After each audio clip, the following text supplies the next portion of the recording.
গানের জগতে black diamond নামে পরিচিত একটি নাম বেবি নাজনীন। পত্রমিতা থেকে আজকের বেবি নাজনীন মাঝখানে যে কত ইতিহাস। বেশ কয়েক বছর দেশে না থাকলেও এবার দর্শকের সামনে ফিরেছেন তিনি। সম্প্রতি যুক্তরাষ্ট্রের নিউ ইয়র্ক থেকে দেশে ফিরে রাজনীতি এবং সঙ্গীত উভয় ক্ষেত্রেই বেশ ব্যস্ত। বাংলাদেশের মঞ্চে দীর্ঘ সময় পর উপস্থিতি মিলছে তার। মাত্র 7 বছর বয়সে মঞ্চে গান শুরু করেছিলেন তিনি। 2008 পর্যন্ত নিয়মিত স্টেজ শো চললেও 14 সাল থেকে রাজনৈতিক পরিচয়ের কারণে দেশীয় মঞ্চ থেকে থাকতে হয়েছে বেশ দূরে।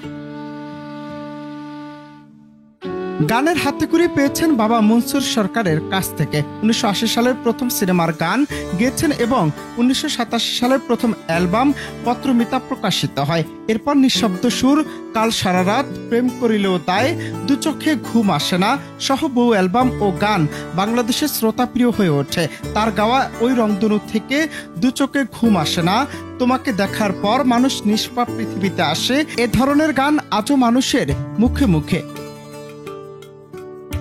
বেবি নাজনীন 2003 সালে শ্রেষ্ঠ নারী নেপথ্য কণ্ঠশিল্পী হিসেবে জাতীয় চলচ্চিত্র পুরস্কার অর্জন করেছেন। একাধিক অডিও অ্যালবাম এবং দেশ বিদেশের মঞ্চে তার অভূতপূর্ব সাফল্য। দীর্ঘ সময় নতুন গান না আসার কারণ হিসেবে তিনি রাজনৈতিক স্থিতিশীলতার গুরুত্ব তুলে ধরেছেন। তার মতে, দেশের পরিবেশ যদি শান্তিপূর্ণ স্থিতিশীল না হয়, শিল্পীর সংবেদনশীলতা এবং সৃষ্টিশীলতা ক্ষতিগ্রস্ত হয়।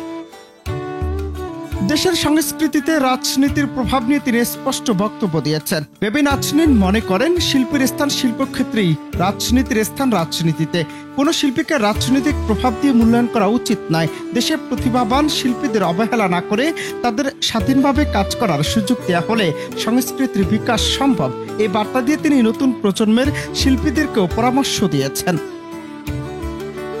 অনন্ত হাসান মাসুদ, বাংলা টিভি।